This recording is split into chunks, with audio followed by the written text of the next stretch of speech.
Upanishads, we said, are the science of total transformation. In the last two classes, we dwelt upon the illustration of two birds on the same tree.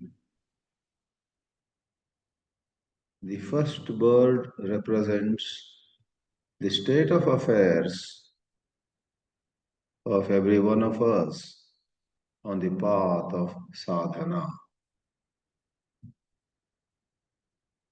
The second bird represents God, the perfect being to begin with, and as per the Advaita tradition, the second bird represents where we reach upon total transformation. The first bird beholds the second.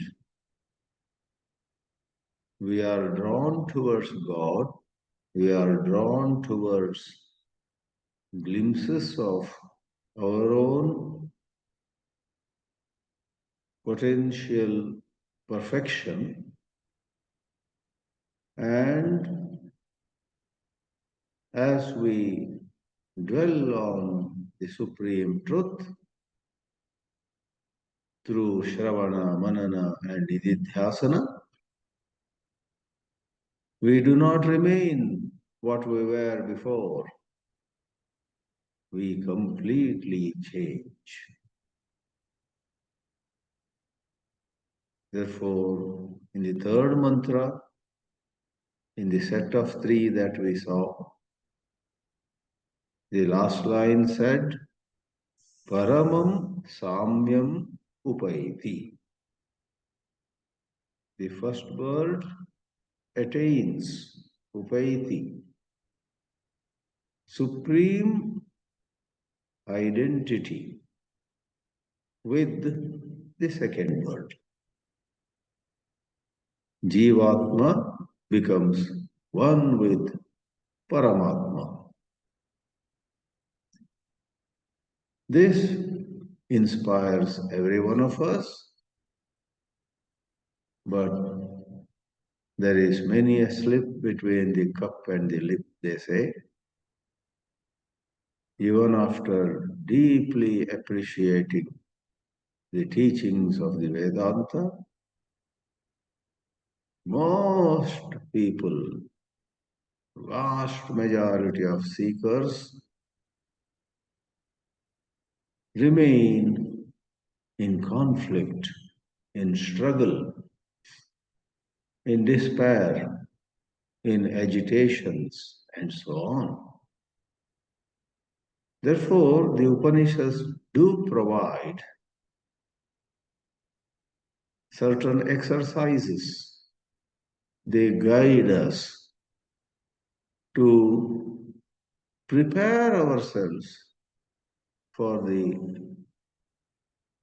total and ultimate change. Technically, we do not change, we are the pure self already. However, do we see that truth now? Do we see ourselves as complete?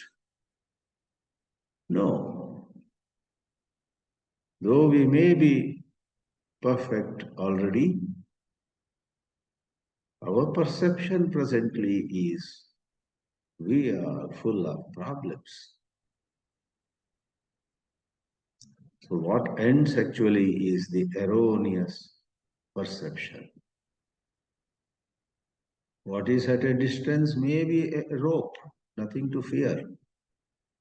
But if we presently are seeing a snake there, we tremble with fear. And upon throwing a beam of light at that object, and upon seeing clearly. It's not a snake, it's just a rope.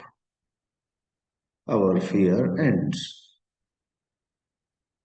Likewise, here,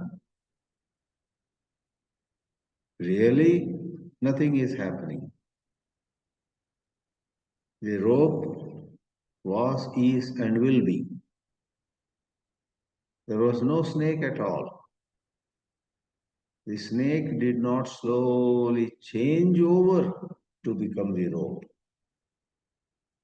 This whole business of snake, the fear it causes, and what we may do to see the rope, etc., is not primary.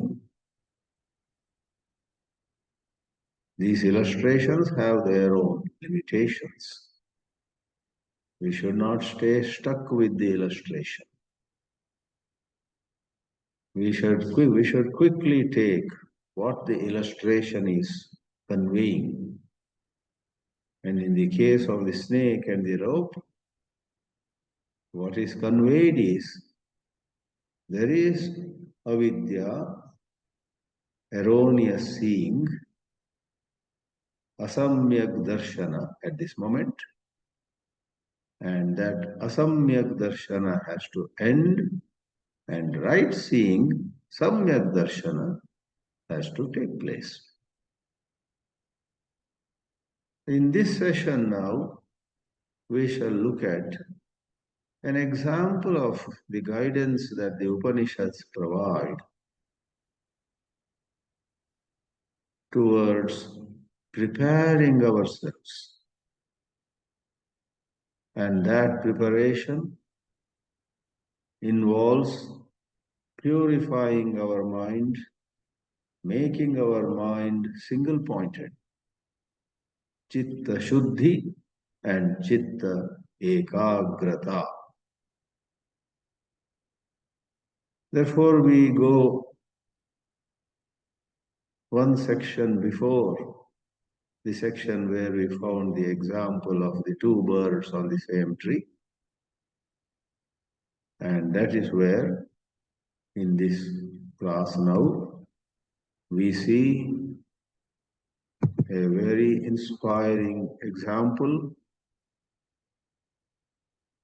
of using Omkara as the bow, and our mind is the arrow to be placed upon the bow. So we have in the second Mundaka, second Khanda, the third mantra, which asks us to hold the bow.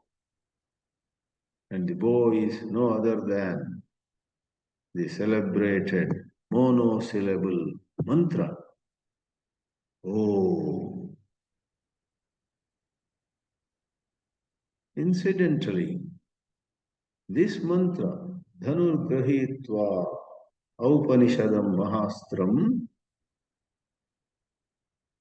follows another mantra where the teacher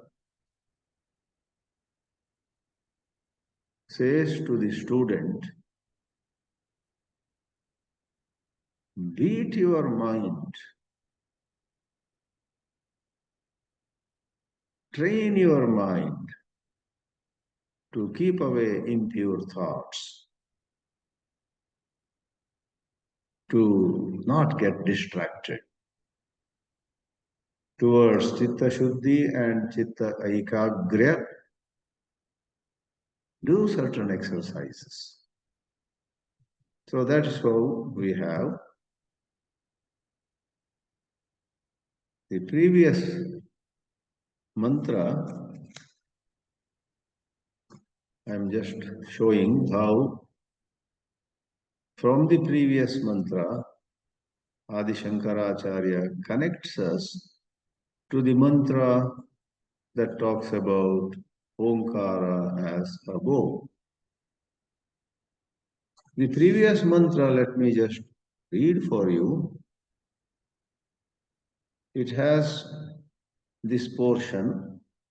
Tadetadaksharam Brahma sapranastaduvang manaha tadaitad satyam tadetat satyam tadamrutam tadvedhavyam somya vidhi.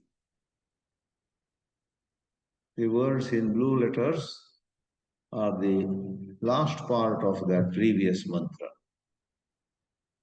2.2.2. That is second mundaka, second kanda, and second mantra. Shankaracharya, following that mantra, or at the end of that mantra, commenting in his commentary, at the end of his commentary on that mantra, says, please remember, our goal is Shuddha Chaitanya, pure consciousness. We want to see the truth of our existence, which is pure awareness.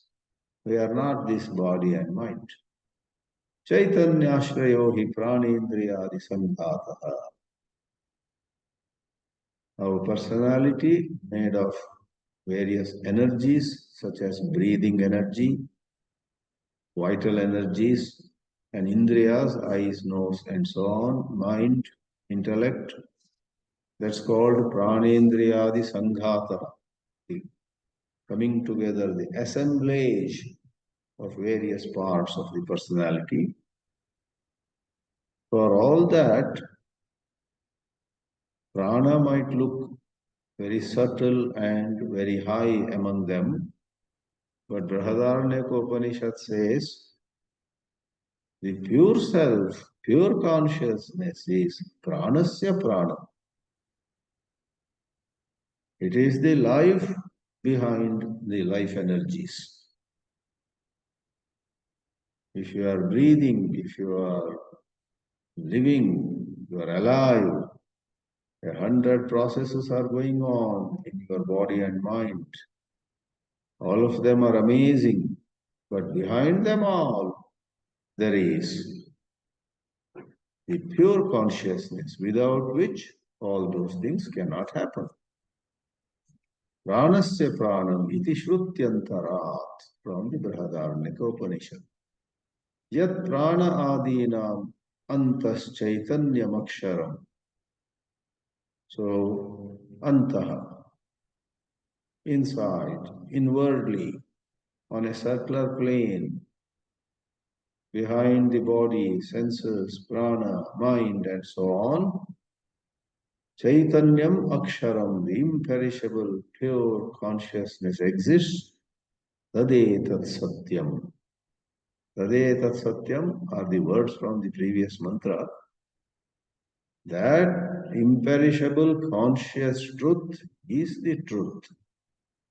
Vithatha means false. Avithatham, not false.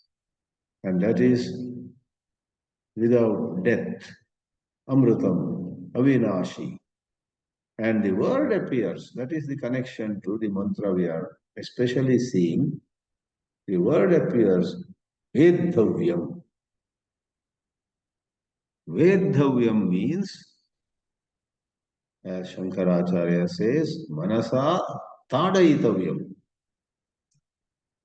You must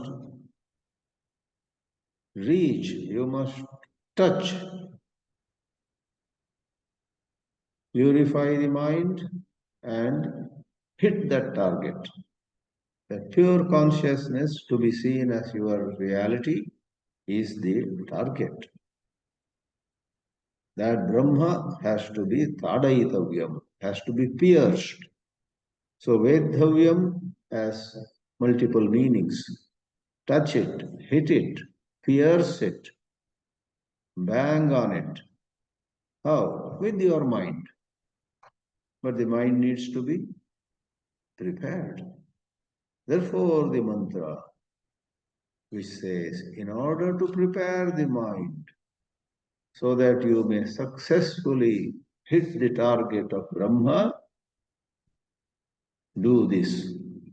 Dhanurgrahitva Aupanishadam Mahastram Sharam Hi उपासा निशितं सन्धदीत आयम्य तद्भावगतेन चेतसा लक्ष्यं तदेव अक्षरं सौम्य विद्धि Dhanuhu is the bow. Hold it, grihitva. The mantra does not explicitly, in this mantra, does not explicitly say Om. The next mantra says Pranava, which is Om. This mantra says, you see, there is a very well-known bow in the Upanishads. Mundaka Upanishad is saying this, and by saying Upanishada, what is meant is this Om is so well known in many Upanishads. Prashna Upanishad talks about it. Mandukya Upanishad goes into it. This Mundaka Upanishad has said it. Brihadaranyaka has something to say about it. Bhagavad Gita says, Om Tat Saditi Nirdeshaha Brahmanaha Trivida Smritaha. Brahman is referred to by wise people using three words. Any of them would do. Sometimes Om, sometimes Tat, sometimes Sat. Om Tat Saditi Nirdeshaha Trividaha Brahmana Smritaha. The 17th chapter we have in the Gita. Therefore, Upanishadam, found in the Upanishads. Upanishada means related to Upanishads, found in the Upanishads, said in the Upanishads, conveyed by the Upanishads. Upanishadam, Mahastram, it's a great weapon. Like if you have a bow and an arrow, you are well set to face enemies. Sharam hi, Shara is the arrow. Upasa nishitam, one has to use Omkara as the alambana, support, and makes one mind purer and purer, and then place it upon that bow. You want to purify the mind, you use Om, that's another issue. And then, having purified it adequately, it is a higher meditation on Om that takes you to the union with the Supreme. Sandadhita ayamya tadbhavagatena chetasa.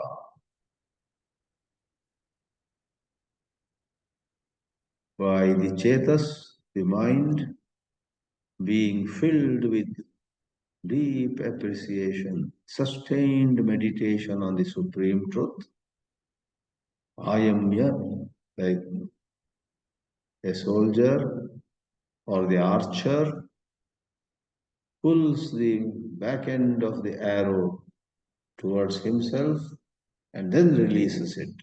Ayamya. Pulling the mind inwards. Lakshyam tadeva aksharam somya vidhi. Oh, my dear student, somya vidhi, pierce the target, the imperishable Brahman. Lakshya here means target. Therefore, no matter what impurities we have, how fickle our mind is, how unsteady we are at present, how we are indecisive, we are lost, we have times of sorrow, misery, here and there hope, here and there we have happy moments, no doubt. No matter what our condition presently is, we must use a mantra such as Om. There are sadhus who used Om Shri Ram Jai Ram Jai Jai Ram and steadied their minds. Their mind also was as bad as the mind of most people on the earth. But as the saying goes, every saint has a past, every sinner a future. The great saints had a past. There was a time when they felt terrible. They felt like committing suicide, yes. So bad was their condition. But they did some upasana. Upasana literally means upa plus asana. Asana is sitting, upa means near. You sit near. Sit near means you are constantly, as much as possible, connecting your mind to the highest truth. If you sit and recite even a stotra, a hymn, or a shloka, a poetic verse, Shantakaram Bhujagashayanam Padmanabham Suresham. You visualize Mahavishnu having such peace upon his face, reclining, lying on a snake, Adishesha. That's a description. Then mentally you are close to Mahavishnu. A moment ago, maybe you were thinking about what to have for lunch, what to have for breakfast tomorrow, and such things. A moment ago, you were angry about someone's behavior and you were wondering how to teach him a lesson. But you go away from matters of the world and get near, sit near, upa-asana. If you go to YouTube and look for videos, insect preparing to take off. There are amazing videos, a wide range of insects. An insect, for that matter, applies to birds also. So an insect is sitting perched at the edge of a table and you are watching, and generally we see it just flies off. But with cameras which have the capacity to capture the movement and then show it in slow motion, you have a number of slow motion videos on YouTube. Look up. There's a snapshot of a certain insect here. A moment ago, it was sitting on the flat surface, and then it opens up its wings, it straightens its legs, its body comes to a different angle, and there are several stages.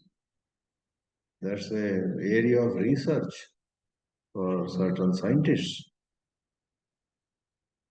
Amazingly, within 1 or 2 seconds, several stages of preparing to take off from the table, from the flat surface. That preparing happens. How insects and birds prepare to take off. How an aeroplane runs some distance and then slowly leaves the ground. Everywhere there is a stage of preparation, and at the right time, the actual final movement takes place. Therefore, let's see how Adi Shankaracharya himself explains this upasana as the process of purification. So that's where I said the previous mantra had to be seen a little bit. The previous mantra ended with the word Vedhavyam. Tadetat satyam tadamritam tad vedhavyam somya vidhi. Pierce it, hit it, prepare the mind and reach the target. Katham vedhavyam. How are we to pierce that supreme truth? Uchyate. Here also, in this slide, the words in blue color are the words of the mantra 2.2.3, as we just showed. धनुर्गृहीत्वा उपनिषदं महास्त्रं शरं निशितं सन्दधीत आयम्य तद्भावगतेन चेतसा लक्ष्यं तदेवाक्षरं सौम्य विद्धि. That was the mantra. So Dhanuhu is Ishu Asana. One more name for bow is Ishvasana. Ishu means again an arrow. After all, a bow is where an arrow is placed. Asana. Grihitva Adaya.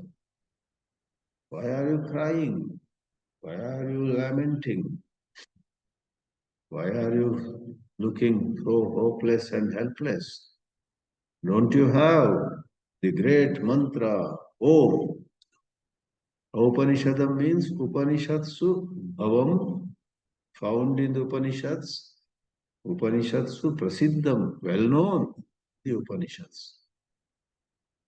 So Upanishad is the basic word, and Upanishada, an adjective, is derived. Most of you receive a newsletter from us by forum, which is called Aupa. Aupa is a truncated form of Upanishada, related to revolving around Upanishads. Upanishadam Maha Astram Mahacha Tadastrancha Karmadharaya Samasa, the great weapon, Mahastram Dhanuhu, Tasmin Sharam, place the arrow. What kind of arrow? Don't put an arrow which is blunt, which has no sharpness, which even if it hits the target, does not remain with the target, falls on the ground. Nothing happens to the target.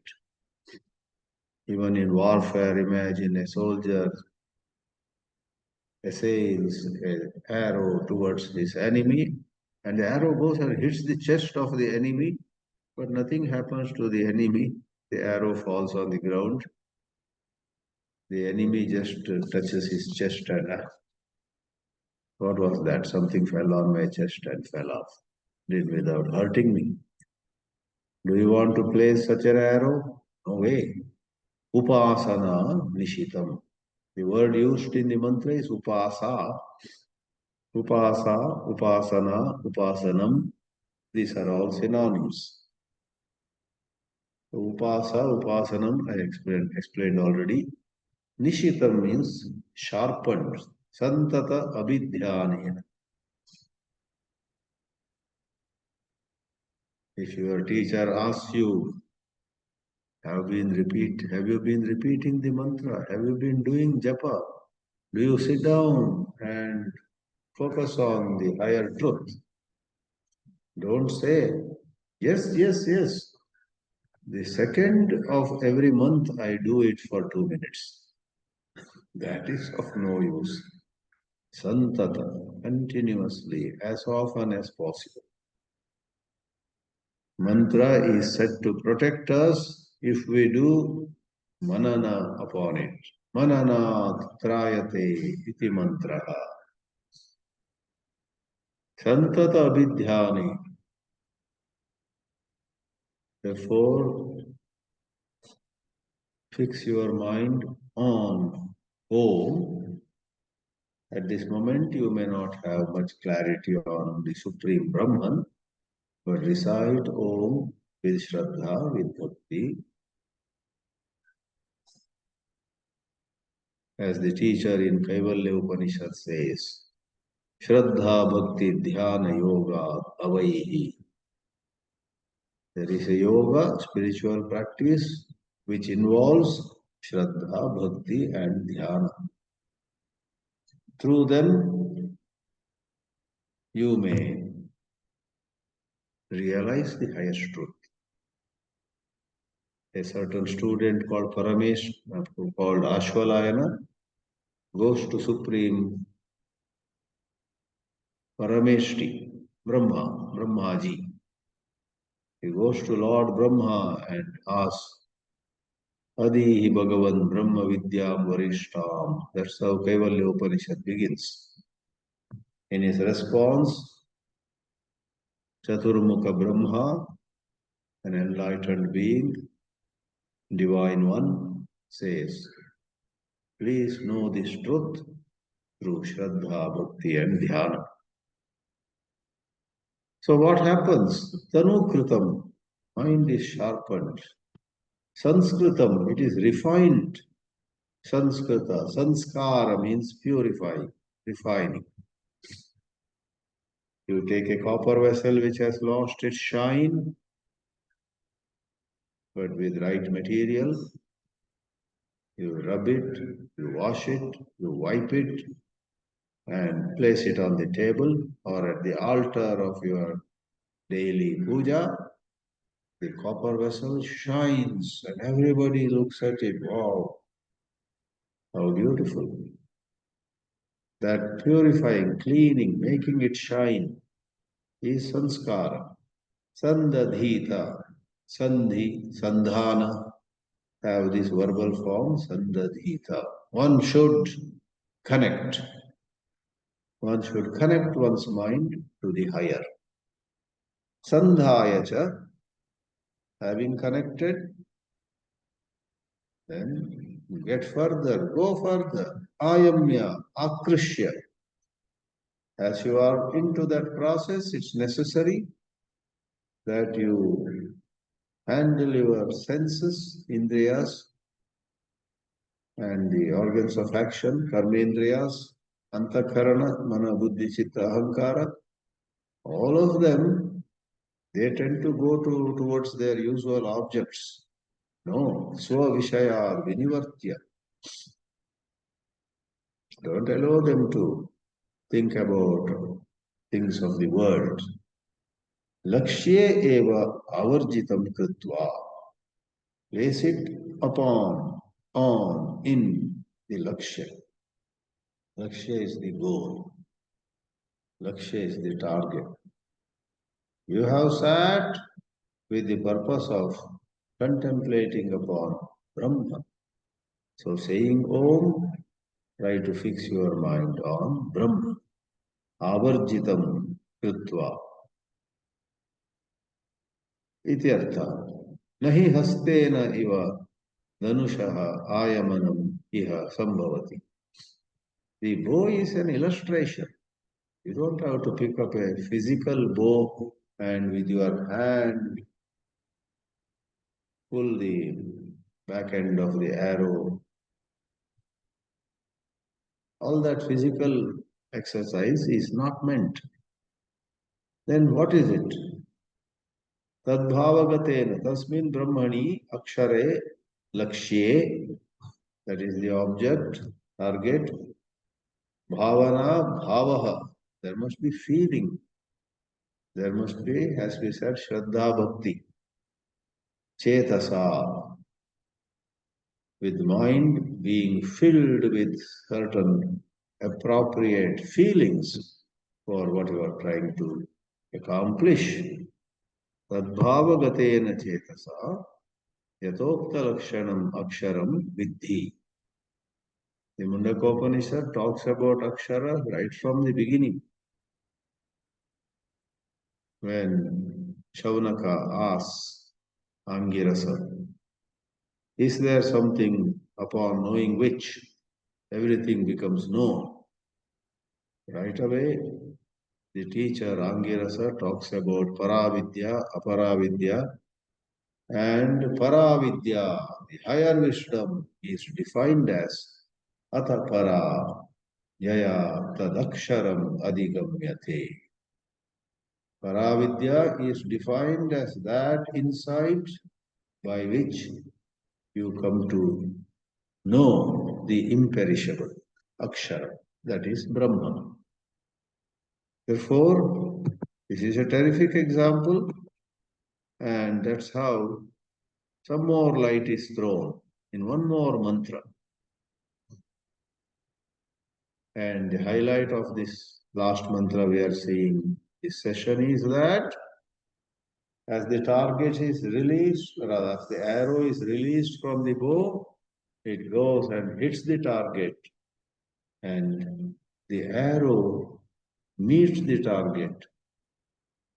Our mind totally gets fixed on Brahman with right understanding, and it's the understanding only which matters. Rest of it is in a manner of saying. When there is the clear, doubt-free, unwavering understanding of what Brahma is, what we are, then all distractions, all misery come to an end. The fourth mantra of the second Mundaka, second Khanda, goes like this. Pranavo dhanu sharo hi atma brahma tallakshyamuchyate apramattena vedhavyam sharavattanmayo bhave. The punchline is terrific. Like an arrow that meets the target and stays united with the target. At some places, they practice archery with the board at a certain distance, which has concentric circles. And at the center of those several circles, there is a red painted circle, which is called bull's eye. If you are done well, the arrow goes, hits the bull's eye, and the arrow doesn't fall down. The arrow and the target as though have become one.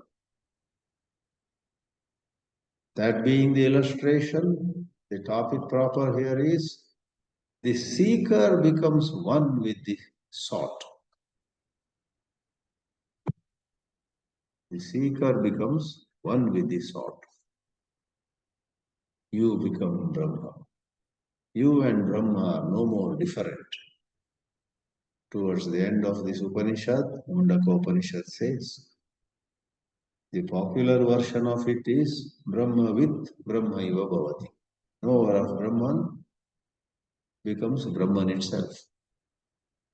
But the actual mantra in Mundaka is Sayo Havai Tat Paramam Brahma Veda Brahmaiva Bhavati.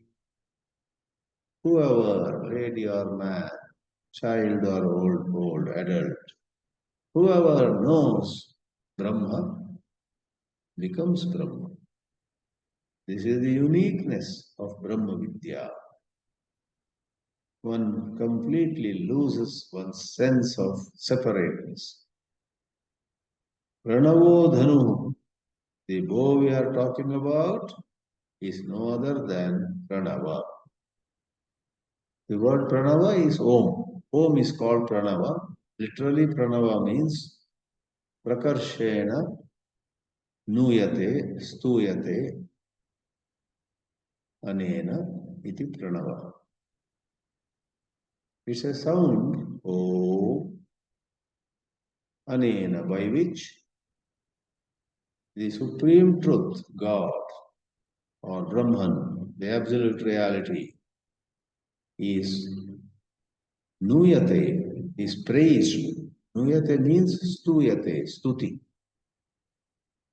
It's praised, it's described, it is adored. Prakarshena, in the best way. God has many names, and Om is the best of all. Nothing comes anywhere near Om. Then why should we repeat any other names, Rama, Krishna, and so on? Because you are not able to stay with Om. Om somehow does not gel with you because of your mental impurities. Therefore, go for Rama, go for Krishna, go for Om Namah Shivaya. As your mind rises and becomes more prepared, you may just repeat Om.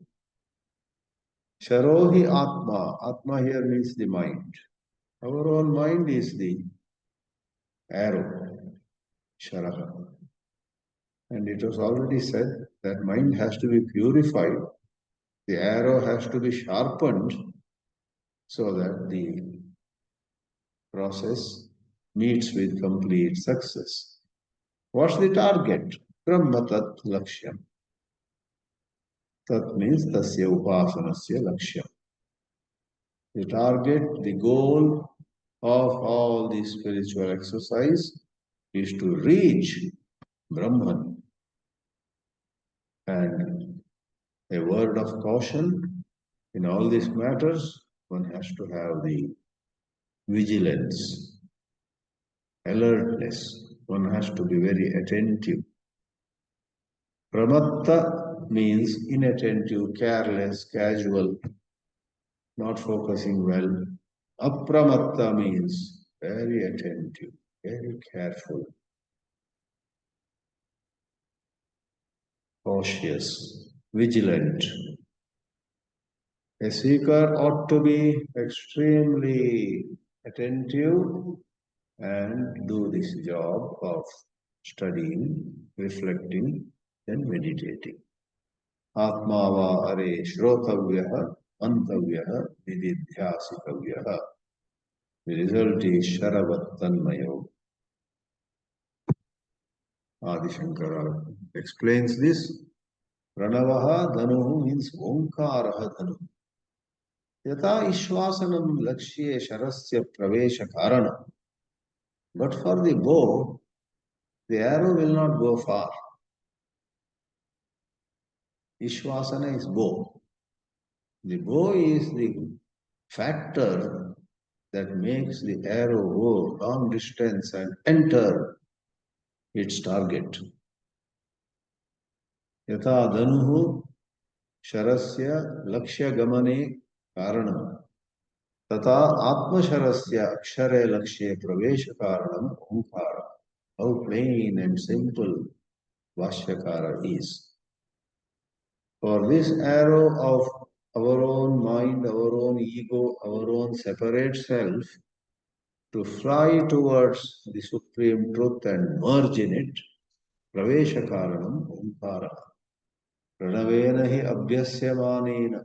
Upon omkara being practiced, abhyasyamanena literally practiced, passive voice. If you want to put it in simpler English, in active voice, when you practice omkara for a long time, then samskriyamanaha tadalambanaha apratibandhena akshare avatishtate. A sadhaka gets purified, samskriyamanaha tadalambanaha.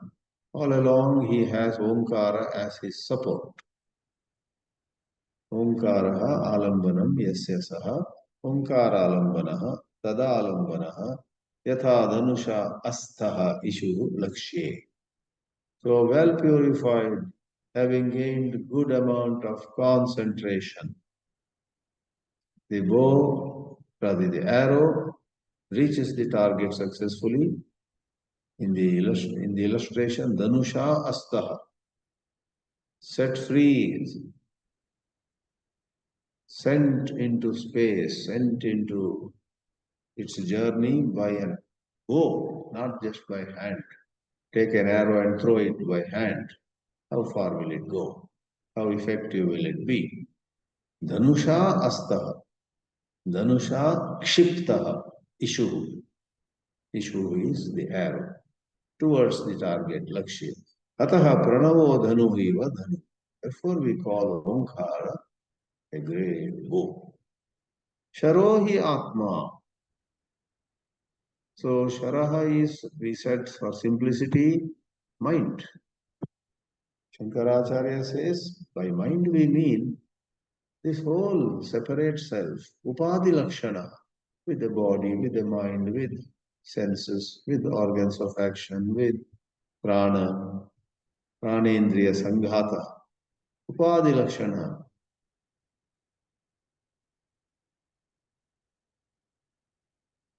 Sharohi Atma, Upadi Lakshana, Paraha Eva, though intrinsically, really speaking, it is the pure self only.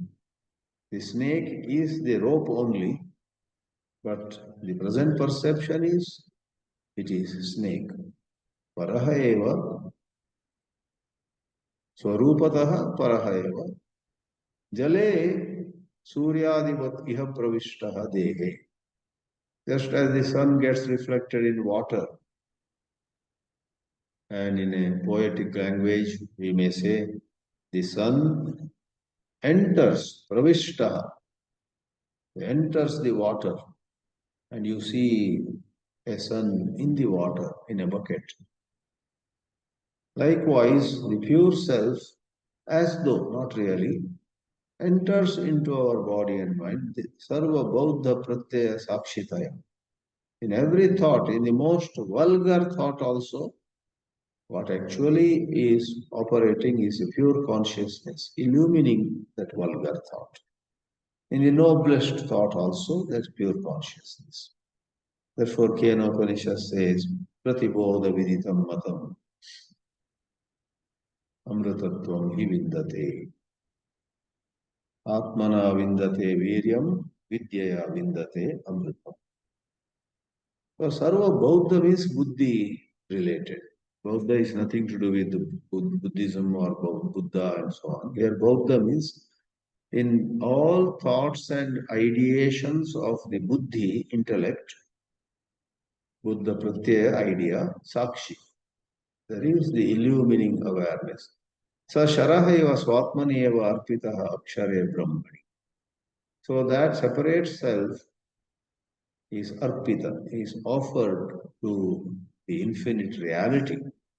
Ataha Brahma tad lakshya muchyate. That reality is Brahma, that is the goal. Lakshye iva manaha samadhitsubhi atma bhavena lakshya manatvat. Samadhitsubhi, by those people who wish to concentrate, who wish to fix their mind on Brahman, Atma Bhavena Lakshya Madatvat. So Brahma is our Lakshya, our target, because our mind has to have Brahma as its object of deliberation, object of contemplation. When they say meditate, meditate on what? Shankaracharya's commentary has a little more lines to a little here in this slide it is about 7 lines. Tatraivam sati apramattena. That's the caution about how we got to be very alert. Apramattena means bahya vishayopalabdhi trishna pramada varjitena. The main impurity is trishna, a certain seeking. You are studying and you remember, oh, there are 2 jalebis in the fridge. Why not I taste one and come? Bahya Vishaya. And you keep the Upanishad down or you take a break from your meditation. Vedanta is not against jalebis, but if one has a certain weakness, one leaves important work and rushes towards jalebi and then forgets about the work which was left halfway. That's terrible. Sarvataha viraktena. Therefore, the golden word in Vedanta is the Vairagya. If you have high level of Vairagya, whether people know it or not, your heart will know.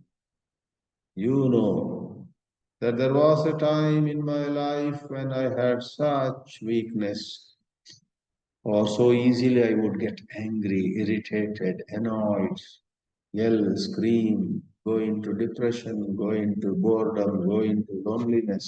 Oh, so many things were happening at one time. But today, thank God, I am virakta. When pleasures come to me, I am not elated. I may enjoy and then move on. And when pain comes to me, discomfort comes to me, irritation happens, or someone insults me, then also I get a bit pinched. That's about it. Then I move on. Ah, when I am a virakta, then Brahma Vidya can come to me. Jitendriyena, all this requires self-control. Ekagra chittena, being very focused. Vedavyam Brahma Lakshyam. That target called Brahma has to be pierced. The key word as regards this slide is apramatta, not erring. Error is pramada. Not getting into error again is apramatta. Tataha tadvedanat urdhvam sharavat tanmaya bhavet. Just as the arrow hits and becomes one with the target, like that, sharasya laksha ekatmakatvam or ekatmatvam phalam bhavati. What's the ultimate achievement? There is no separate I. Brahma alone is sarvam kalvidam Brahma. तथा देहादि आत्मता प्रत्यय तिरस्करणेन अक्षरेण अक्षर एकात्मत्वं फलम आपादे. So there is a tiraskara, there is an apadana. Apadana here is sampadana. So you tiraskara, you reject all notions, the last traces of body identification, and you attain, you acquire as though. You acquire that oneness. Akshara ekatmatva. And dehadi atmata tyaktavya, tiraskartavya, akshara ekatmatvam swikaryam apadaniyam. That is the whole teaching. Om Namah Paramarashibhyo Namah Paramarashibhyaha.